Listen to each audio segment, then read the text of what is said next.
I have not spoken to Roger in the last 2 weeks. All right. And Kathy? I can't talk about my relations with Roger, but... it finally got interesting. But I have not spoken to him in the last 2 weeks. And John? Yeah, I'm going to do a DNA test. He may be my father. I like his house. I have not spoken to him in many, many weeks, and I look forward to working with a strong council that the community puts forward. There's a lot of work to be done, and strength and knowledge is helpful. Great, thank you. All right, do you have a question that you're sitting on the stairs? Great.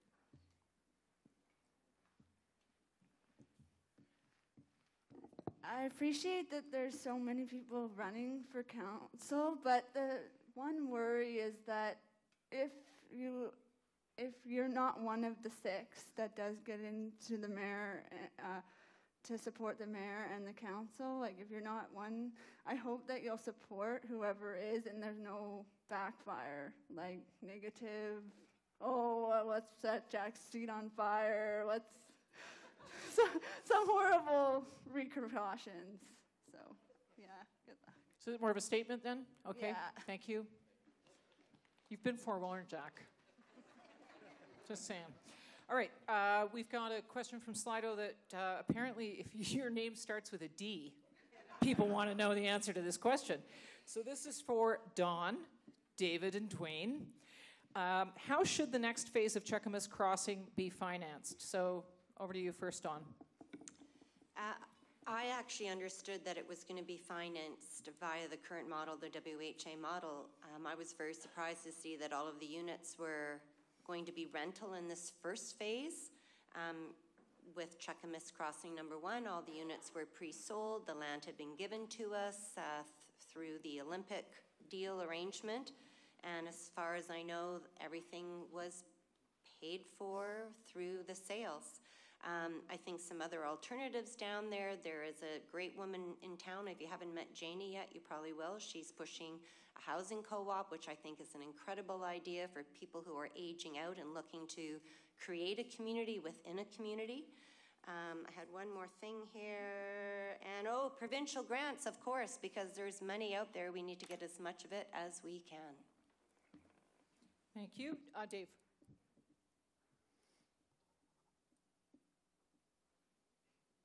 Yep, that Dave. Right now, it looks like the funding is completely by the municipality, but we seriously need to look at breaking a part of that off as market housing to pay for it, because we may not be able to cover the entire nut on the development. And if there's a market crash and we're sitting on a bunch of unsold unrented units and we have a $40 million bond on it, we could be in big trouble as a community. Thank you. And Dwayne. Well, of course, that depends how big this first phase scale is. To build affordable housing, we need to subsidise the services and the earthworks. So firstly, definitely explore further provincial subsidies. Secondly, look at creating value at from our broader land holdings, which may generate some cash, and use zoning to create the value. Or else innovative partnerships with businesses and developers to offset some of those costs. We need to be creative. Thank you. All right, we're going to go to a question from the floor.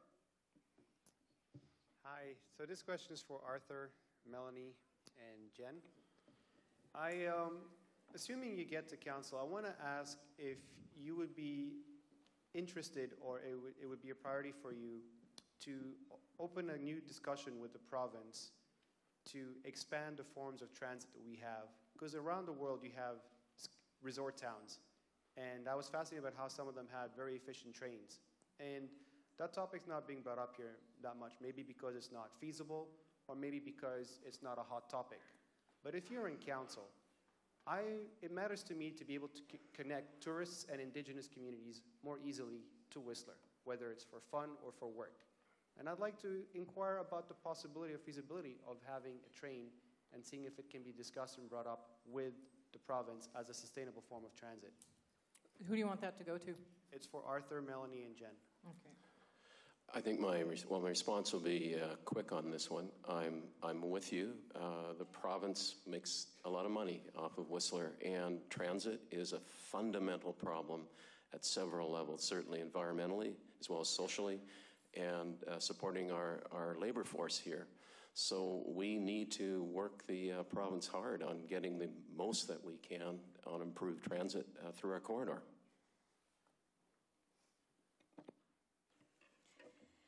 Yeah, we have rails already built in the community. So it's already there. We can utilize them to our advantage. Basically, that's very distracting. Okay. There's something funny behind you. That's why people are laughing. It's not you. Yeah, restart the timer if you would. And I'm going to come back to that when you're finished, Melanie, because we're starting to get into the silly zone here, and we'll discuss that. So back to you, and we're going to restart. Great. So we have railways already in place. They are very small footprints. We should be using them to our advantage. Other than that, there's other opportunities like looking at toll booths, and as well, public transit is the biggest thing. We need to get out of our cars and start riding the bus. I was very disappointed when a lot of the cuts to the schedules and no more buses going all the way up to Mount Currie, all the way down to Squamish. Like, if we have so many people living out, coming to work, commuting every day, we need to help them out to get here in an effective way, out of their cars and hopefully using public transit. That's certainly something I'm very interested in, and I'd like to help solve that issue. Thank you. And Jen. Thank you for the question. I support mass transportation, whether it's regional transit, if a train proves feasible. And I would never go to a council meeting without having done my homework. And this is something that I've done a little bit of research on. The mayor of Lillooet has been pushing very hard for the last 3 years to get in front of the Ministry of Transportation to discuss this issue, because her community needs train access. And so I support her in her mission, and I would like to see the evidence to support a train, and that it's not going to cost our community more than is necessary. But I'm a huge supporter of mass transportation. Thank you. All right, thank you very much. You as the audience are definitely thinning a bit. There are a number of questions we could continue going through. I'm inclined, I really want to make sure if you have any questions from your seats that you want to bring to the microphone, that we do that and that you get that question answered. If there aren't any more people who want to come to the mic, then I suggest we take about 3 more questions. Do you know your answer yet? Yes. Okay. So, and what we'll do is there's a number of questions still sitting there in the hopper. I'm not sure we'll answer the love child question, but we will gather those up as the chamber, and they will send them out to the candidates. And the candidates will have an opportunity to answer those other questions, and we'll get that circulated. It's the 3rd of October. We still have quite a bit of time before the election. So the chamber would put that out as an email, so you can keep an eye on that. But for now, in addition to, I think my favorite question so far, and we're not going to answer it, but I would like it to become a meme, is who is Roger McCarthy? I see T-shirts, I see bumper stickers. It's kind of profound, actually. Those of you who know the answer can share that with whomever asked the question. But in the meantime, we're going to go to 3 pulled names, and in this order, answering this question will be Jen, Dawn, and Brian. And it was, what do you perceive to be the root causes of the affordability crisis in Whistler? Okay, so that's Jen, Dawn, Brian. I have a minute. Yeah, you do. We have been talking about this for years and hours tonight.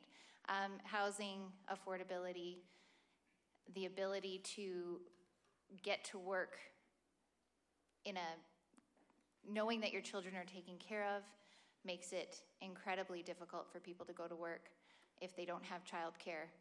And the comfort knowing that you have a secure home, those are the issues that are challenging us with our affordability. The cost of living here has gone up, and the cost of living across the province has gone up. It has. This is not a Whistler issue. This is an issue for everybody. So that's a difficult question to answer. But I think the affordability crisis is here, and we are trying our best to engage and to address it. Thank you. Thanks, Jen. Dawn. Yes, you have a minute. You can take a minute, and Brian. I'll speak really quickly. I think you've all noticed I tend to do that. I just have a few things to say. Over the years of living here, and 30 years ago, I think we all could have predicted what we see today. Is Whistler has always been the magical place to live. Any guest you meet who comes here wants to live here. They come from all over the world. So we have reached the global market, and there are a lot of people out there with a lot of money, and they are buying the homes, and they're tearing down the little ones, and they are gone, and the next home is bigger and bigger and more expensive.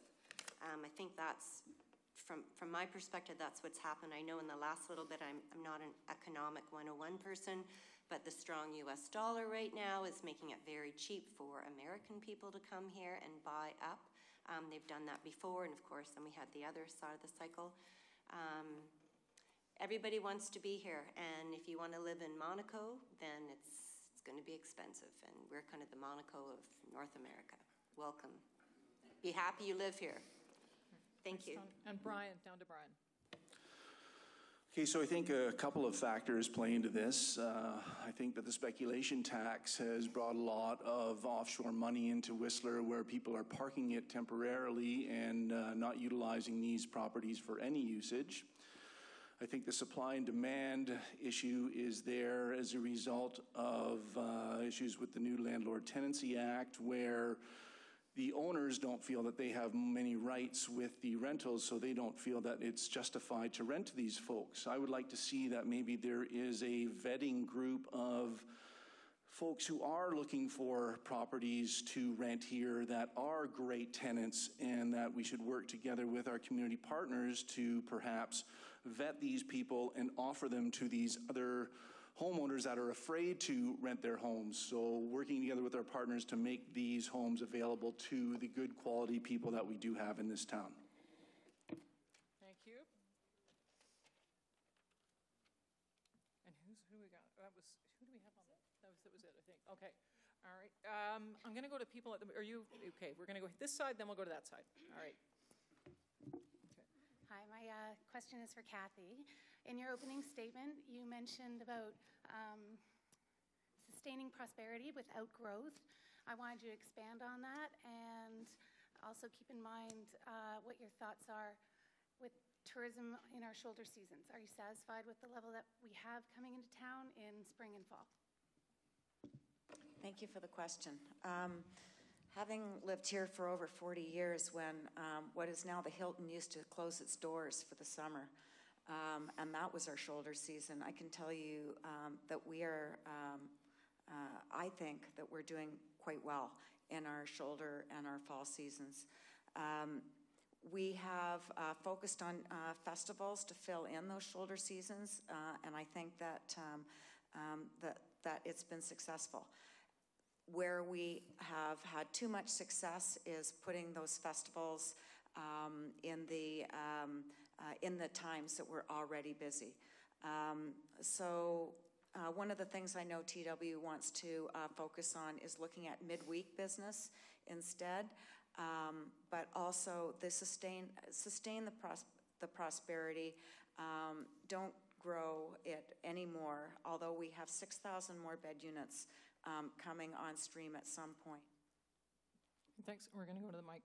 Thank you. I'd really like to see some newcomers on this council. So I'm going to ask three sort of newcomers question.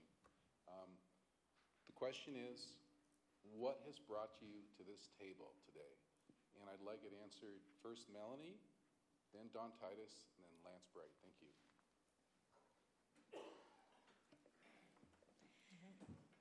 I love that question. Thank you. It's more personable. For me, I guess having lived here for 10 years, I've always been immersed in the community. I've attended several open houses and forums, always trying to, keep up with everything. And eventually moving into the position as president of Aware, I'm always in the know. It's nice to be a part of the community that way.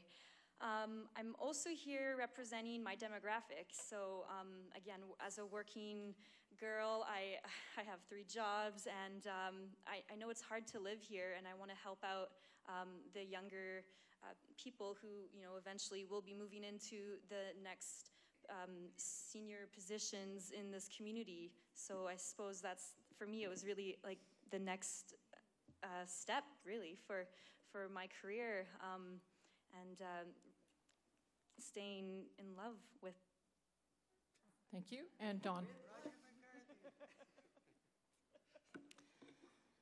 What's brought me here tonight is the statement I made at the very beginning is, I love where I live, I love my community. I wouldn't be here had it not been for the community that was already established when I arrived in 1983, welcomed with really loving arms by a pretty incredible group of people. I better be quick. When I came forward last April and just started to ask some questions about a project that had come forward at the council table that I'd heard nothing about, my first big thing was the spending that was going on, and I couldn't understand it. I needed to learn more. And as I engaged in the process, I could see that there were some things that I didn't necessarily agree with. I thought there needed to be more open engagement with the community. And on that note, I'd like to commend outgoing Councillor Sue Maxwell, who has posted Better Democracy Whistler. It's online. You can look. All the candidates were asked. Thanks, Dawn. Okay, thank you. Okay, and Lance, over to you. 60, yeah.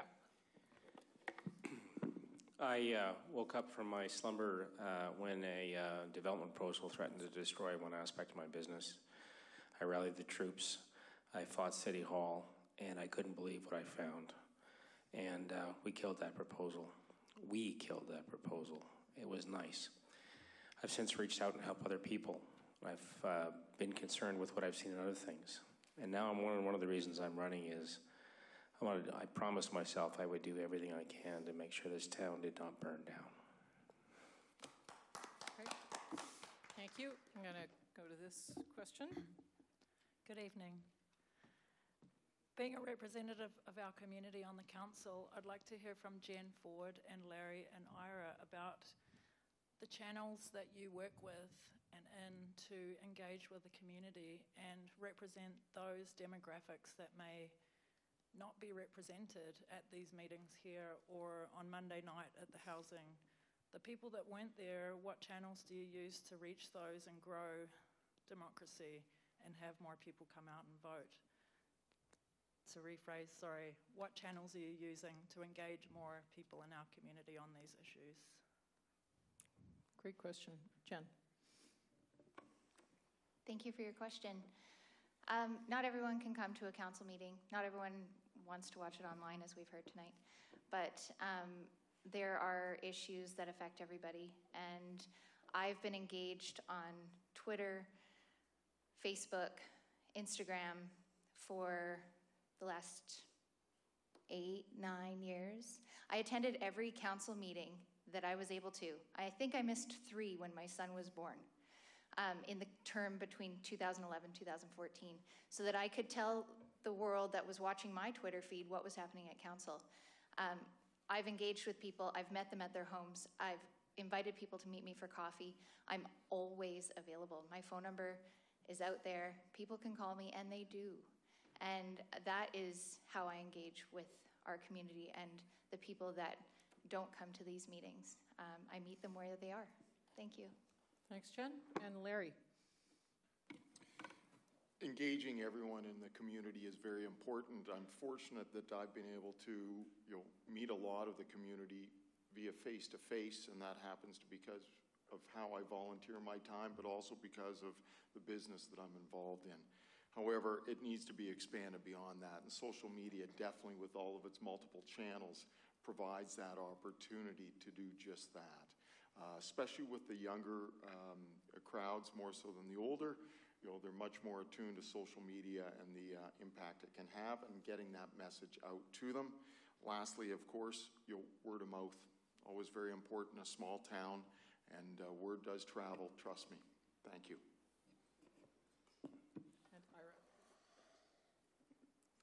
It's a very multifaceted question that I don't think I fully understand, but I'm going to speak what I'm feeling.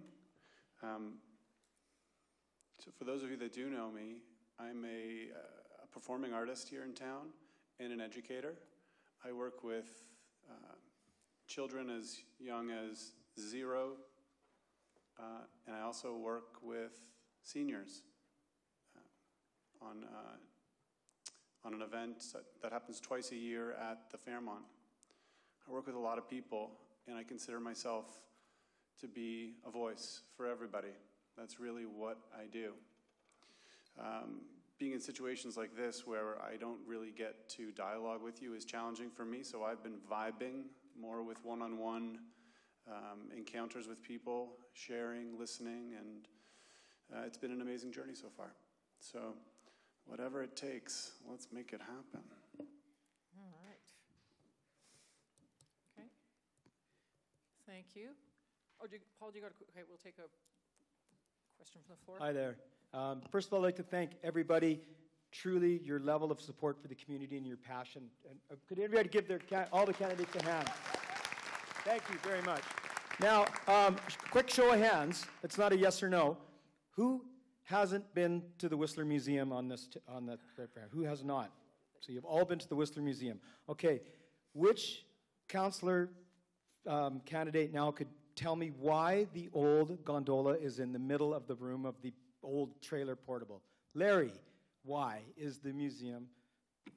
Unfortunately, because the floor is rotting, and that's a very good insight into how badly we need to find a new location for our museum. I happen to believe personally very strongly that the museum is a key component of our life in Whistler. It needs to be in a very visible spot, and it needs to grow in its size so we can properly trumpet our history that we have here in the valley. Okay, well, thank you for your answer. And just in closing, I'd like all the candidates, I know you brought up pretty much every issue, and I didn't hear the museum, and we really need a new museum. So, and if anybody can raise their hand now, a council candidate said they really want to put some money into that museum, you got my vote. Okay, I got 12 votes. See, and we Thank you. tackled that last week, Paul. Thank you. At the Arts, Culture, Heritage and Community Meeting. It was, lots of hands went up. Okay, so I think we're going to take the next 3 questions on the screen, and then we're going to give all the candidates that 1 minute for their closing remarks. And as mentioned, the Chamber will send out the remaining questions that candidates can choose to answer. So this one wasn't addressed to anybody. We've pulled 3 names. It will be Lance, Steve via Marcus, and Larry. And this is, would you support Uber or Lyft in Whistler, and why or why not? So Lance, you're first.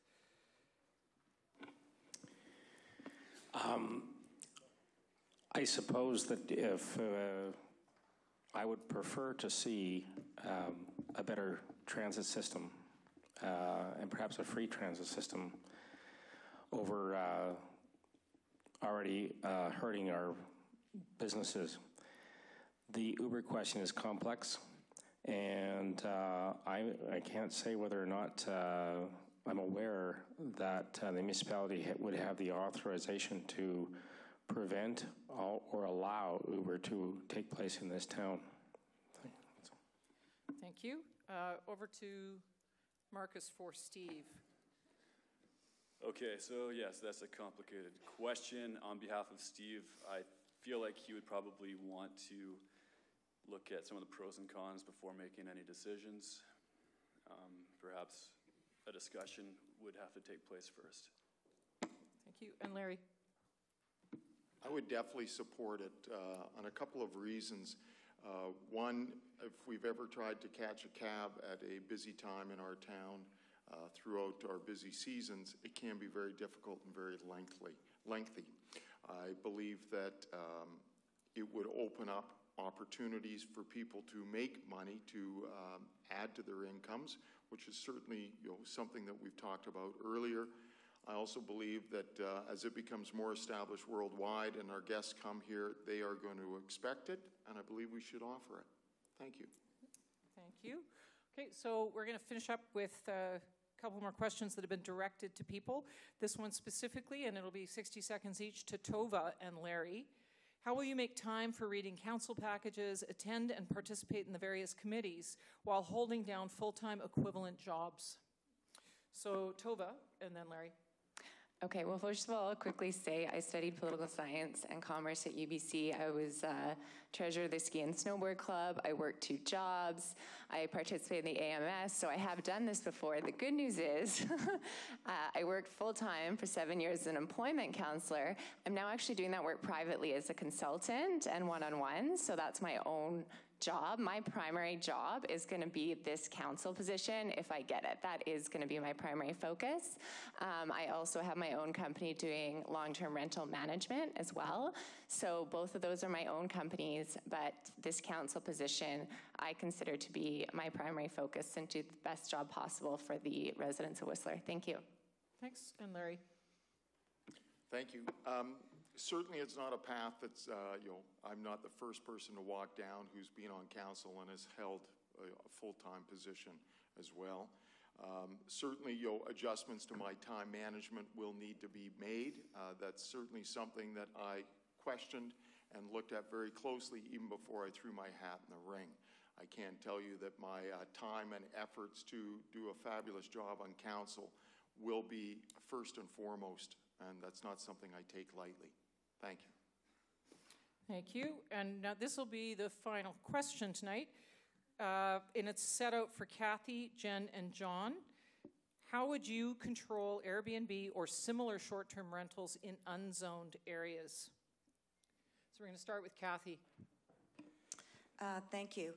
We're already dealing with this since most Airbnbs are running in unzoned areas. So our bylaw is working on this, and we will continue to do so. Would also ask the town to make sure that if you see something and we need to know about it, then please do call bylaw 1-800-SNITCH. Sorry. But still, it is complaint driven. We've actually have some citizens that are making it their business to make sure that they let us know what's going on. Thank you. Jen. Thank you. We committed in this year's budget $70,000 to increasing our enforcement of illegal nightly rentals. I continue to push for this enforcement. I fully support it. I fully support people who have brought forward their concerns about these rentals in residential neighborhoods, and allowing people to understand that there are zones where you can purchase a revenue-generating suite or apartment. So I certainly support enforcement of our current bylaws. And John. 47 files opened. A number have come into compliance. Some require further action. We're getting success with that. As simple as having a screenshot of the listing with not showing our business license is maybe just enough to get further compliance. MRDT and, these platforms are now paying MRDT funds that can be used for housing. So they are finally paying the appropriate taxes. We've been working on that for a number of years. And they've allowed these funds to go towards housing initiatives. So there's progress being made, lots more to do. All right, thank you very much. So how we're going to wrap up is that all the candidates get 60 seconds for final thoughts. We're going to reverse the order from the beginning, which means we're going to start down at the end with Gord and work our way through back to Dawn, who will have the last word tonight on that. So I'm going to start with you, Gord. Thank you to the Whistler Chamber of Commerce and Pique Newsmagazine for hosting this event, and to our moderator, Mo Douglas. The fundamental requirement of mayor and council is to get things done, operate efficiently and effectively, and respect the taxpayers who pay the bills. If elected, I will bring my entrepreneurial work experience along with my considerable nonprofit board experience and work hard with my colleagues on council to see essential community resources planned, built, and operating. More information at gordannand.ca. Vote Gord Anand, and thank you all for coming. Thanks, Cord. So that brings us to Larry. I had to take a bladder break there, sorry. Take a breath. Yeah, exactly. I want to say first off, it's a real honor to be able to run for council and to represent a really fine community that we have here in Whistler. I think it's a time for us to really try and think outside the box, to find some solutions for a lot of the issues that we see before us today. We all know what those issues are. We've debated them for the last 3 hours. And I think some new blood on council will certainly help that. And I'm definitely offering my new blood because I think I can make a difference on your behalf. I believe we need someone who can not have serious conflict of interest, not regurgitate old ideas or old thoughts. It's a time for change, time for action. And I think together we can all do it. And that's why October 20th, I do ask for your vote. And thank you for your time tonight. It's been long-winded and I'm sure very difficult for you all. Have a good evening. Thank you. And Dave Buzzard. My years as a photojournalist, I've covered politics in Whistler, Vancouver, on the British Columbia, and federal level. Photographed Bill Clinton and Boris Yeltsin, and I followed Nelson Mandela around for a couple of years. I've ridden around in vans with federal cabinet ministers while they sold Whistler and Canada during the Olympics. And if there's one thing I've learned about government, it's that good ones are really boring. You know, you elect these people and you say, run my affairs for me. I don't want to know what you're doing. I just trust you to do it. And that's kind of where we want to be. All right, Brian. I think it's time that everybody who comes to the next council believes in common sense, open-mindedness, the availability to work in, as Kathy mentions, a collaborative fashion, to make sure that the decisions that are being made to the best interest of the community and are accepted by the community. So doing that, I feel that my years working in the strata management business with the understanding of governance, budgets, owners, collaboration, etc., gives me a little foothold at a community council level with that understanding. Most importantly is to work within the budget parameters. We cannot allow to have these major projects go so overboard. We need to have some projects come in on budget so that the community can feel that our establishment in the RMOW and the council level is hearing what we're saying and that we are making the strides to benefit everyone. Thanks, Brian. Dwayne.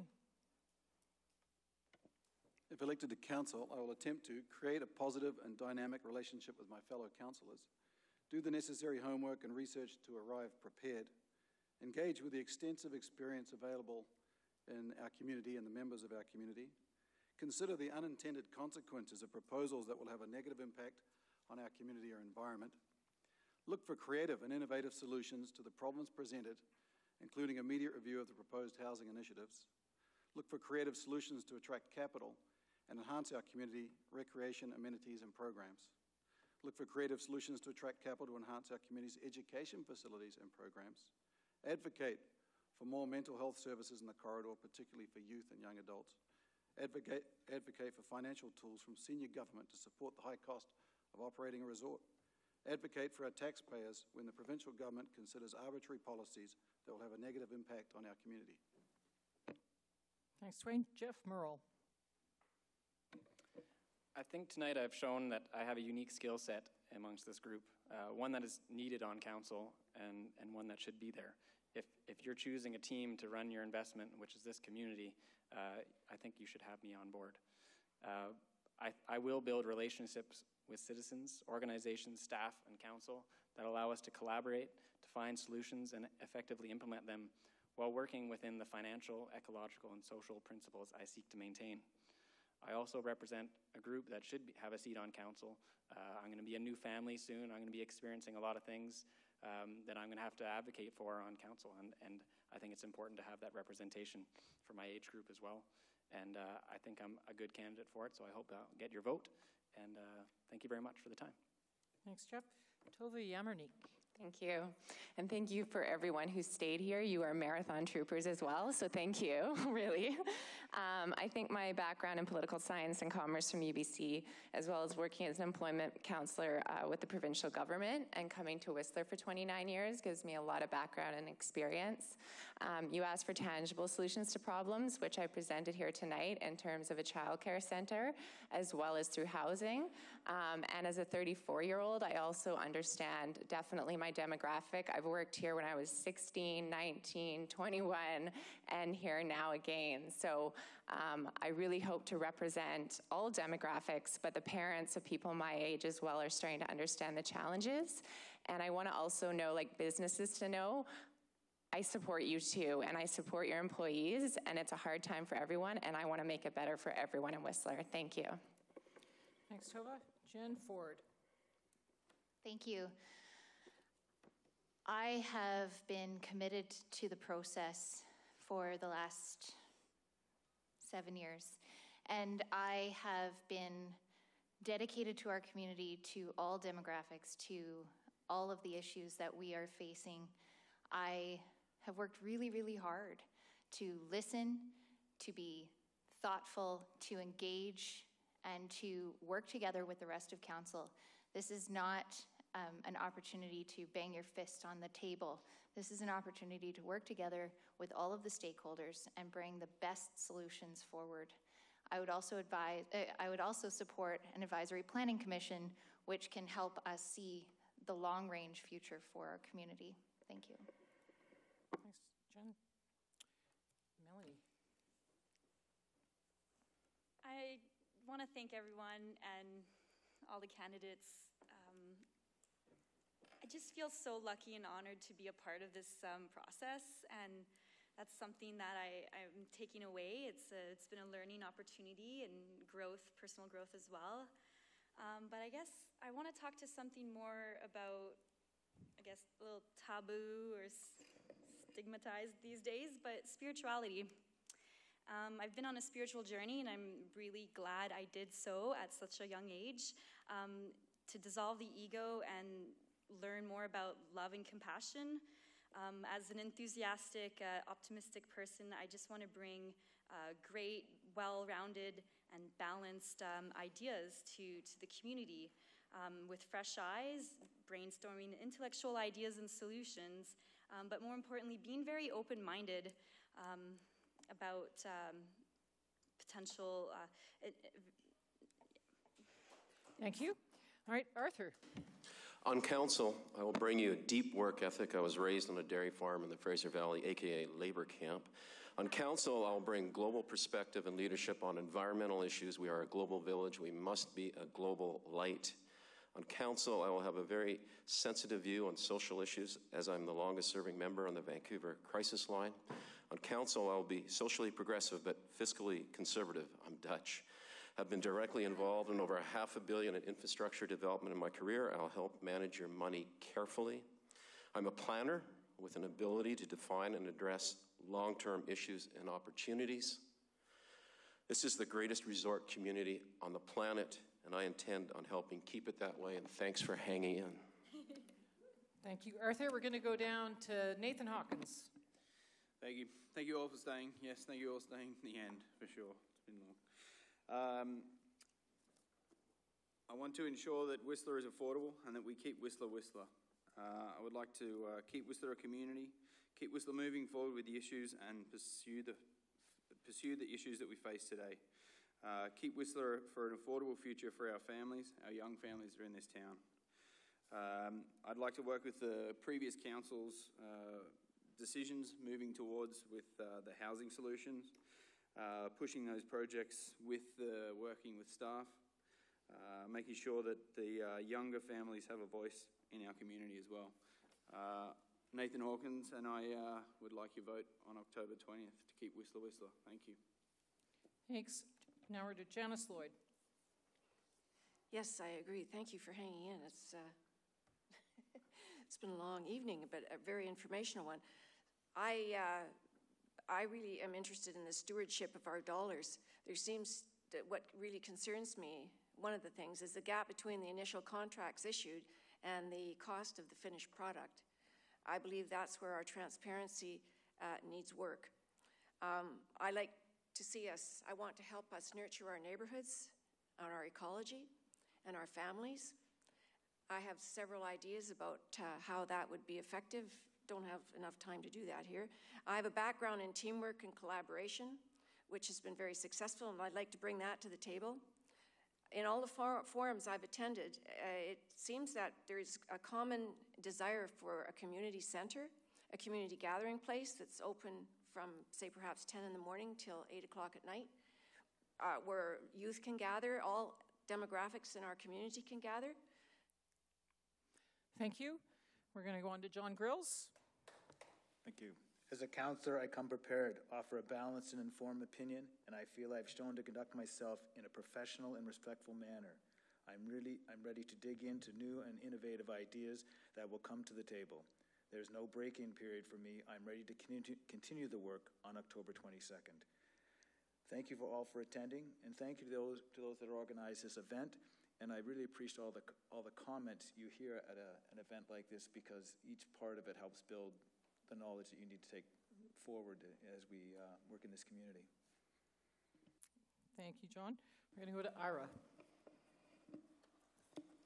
I'd like to acknowledge everybody here tonight, our public, and of course the candidates,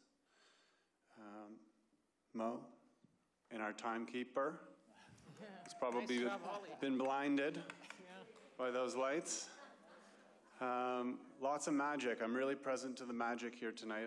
I'm grateful that Melanie brought up the spirit element of this town, which I'm called to very heavily. And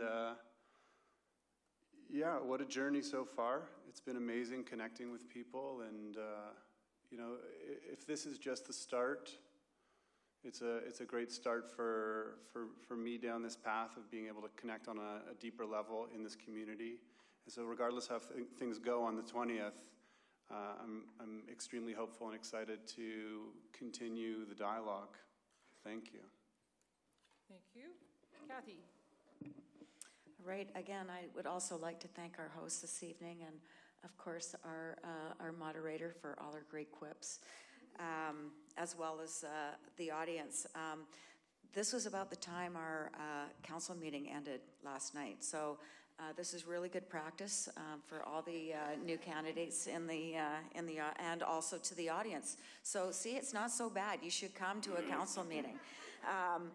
I really want to ensure that I focus on governance and public engagement. I will recommend that we strike a committee. I want to remind you also that there's another all-candidates meeting next Tuesday that WORCA is putting on at Whistler Secondary. And to let you know that I am open to your ideas, and I look forward to collaborating with the community and the next council. Are you still going to be at the brew house? Yeah. Okay, just checking. Thought I'd check. But who's buying? I don't know. Over to you, Ralph. Yes, thanks for coming and staying, everyone.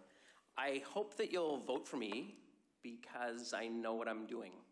I've read the Community Charter, I've read the Local Government Act, I've read the Resort Municipality of Whistler Act. We have our own act. And I know how to get things done.